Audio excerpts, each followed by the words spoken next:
Hi, I'm Robin Waite, author of Online Business Startup, which is a best-selling book on Amazon. And in this particular video, I'm going to be talking to you about Google Plus and how much of a positive impact it could potentially have on your business.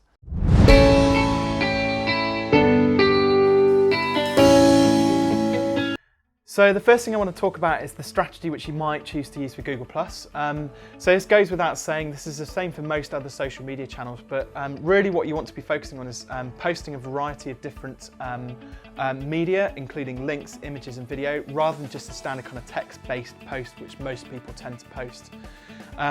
So what this does is it just mixes things up. It gives you a variety of different content for your potential customers, people viewing your Google+ page to look at. And equally, there are people who are going to interact more with video, or more with images, or more, they're going to go and visit links. So you want to make sure your content appeals to a variety of different people. And what you want to do, or the aim with Google Plus really, is to create engaging content so that other users share and plus one your post. Now recently the plus one has kind of been semi-deprecated by Google Plus. I think they realised that people were gamifying it so they could like go in and plus one a ton of content. So they've kind of made a little bit less of it. But equally, the same metrics still apply. You still want to get people to share and engage with your content and leave comments, because all those sorts of things are going to be adding value to your Google Plus page and sending the right sorts of data back to Google. So we must remember that Google Plus obviously is a Google product.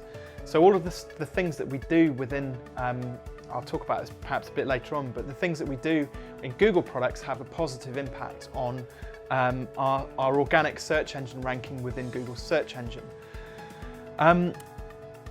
One of the key or the best wins I found is that the communities within Google Plus. So Google Plus has only got about about 450 million active users at the moment. So it's about a third of the size of the active user base for Facebook. But what I've discovered is that the communities are full of people who are just fans about their subjects. And they love to talk about their subject matter with a group of like-minded people, and they're really passionate. So if you post something in the Google Plus communities, which really resonates with those people, I found that it has a much greater impact than some of the other social media platforms out there. But it's just about knowing where to go and look. The Google Plus interface is a little bit annoying in some respects. It's difficult to fathom your way around, but once you've created your page and you've posted some content up there, go and check out the communities. I found it's a really great way to go and get some feedback. If you've got a new idea, you've written a blog post, maybe you're launching a new product, go and chuck it out there in the community, in the Google Plus communities, because I can guarantee you'll get some really positive or negative feedback, but it'll be passionate feedback, and it will really hopefully garner some great feedback for you. Equally, it's a good place to go and do some research. So if you want to go and do research about YouTube videos, go and find the YouTube community on Google Plus. I guarantee you'll find some really like gold dust type information on there.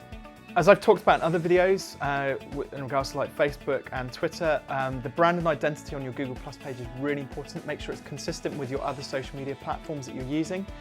Make sure it's consistent with your website, so that if somebody looks at your Google Plus page, clicks on your website URL, goes to your website, that the first thing they see is that banner image is the same as the banner image you use on your website, and it's all branded up the same. It's got the same version of your logo. Otherwise, you build confusion to your customer base, and if the two don't look similar enough, people will go, I don't quite trust this, I don't really know why, and it's because they just don't look the same. So it happens at a very subconscious level. Ultimately, what you're asking potential customers to do is make a buying decision, and that happens very much in the feeling sort of space in their stomach, and subconsciously they know that something just doesn't look quite right. So make sure that the branding using your Google Plus page is consistent with other social media platforms and your website. Also, there's a great review system. So this is linked to Google for Business, also linked to Google Plus, but you can invite people to leave reviews about your business in the About section on your Google Plus page.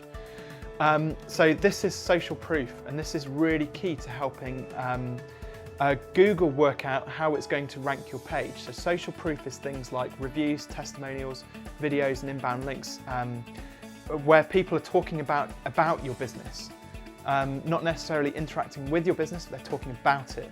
So invite your existing customers and new customers to leave reviews on your Google Plus page, because it all helps to build your social proof and your page rank.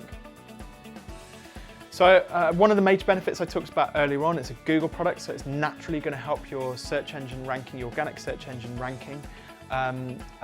Particularly if you've linked up your Google Plus page to your website correctly. There's a specific way of doing that. Equally, again, it's a free tool. Google spent hundreds of millions of dollars working and building this application, so let's make the most out of it and generate some extra business for us. And also there's that link with other Google products in there. So this is all linked to Google for Business, Google Webmaster Tools, Google Analytics, YouTube, Google Search Engine. They're all Google products and they rule the world, it appears, at the moment.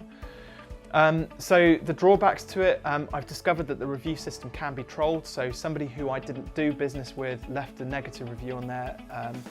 They're obviously a fan of what I do, or not a fan. It depends on which way you look at it. For some reason, they just chose to go in there and leave a negative review. I've asked Google to remove it, they won't. It's just really frustrating. The other thing you want to consider is that all of the content that you post onto Google is technically owned by Google. This goes for all of the other search engines. So if Google decided that one day it had enough of being this search engine guru behemoth that rules the world, and they close its doors, all of your data goes with it. But equally, you get protection in that respect. So if you publish something on Google and somebody then copies it, well, Google is kind of there to take care of it as well, in a big brother sort of way. So there's a downside and there's an upside to it. So just to summarize those key points, make sure you've got a specific strategy which you implement for Google Plus, for using Google Plus. Take a look at the communities within Google Plus, some really passionate people in there. Throw your ideas out there, get some feedback. Ensure that your brand and identity is consistent with your website and other social media channels. Make sure that you're making use of the review section, which is on the About page on your Google Plus page. Social proof is only going to grow over the next few years, so get those reviews now, and hopefully that'll improve your organic search engine ranking. And then obviously I talked about the benefits and the drawbacks of it, but really it's Google Plus is owned by Google, the world's biggest search engine, so it makes sense to have a Google Plus page. Even if you don't intend to post regularly on it, get some posts up there, get some reviews. It just sends out the right signals to Google as a search engine.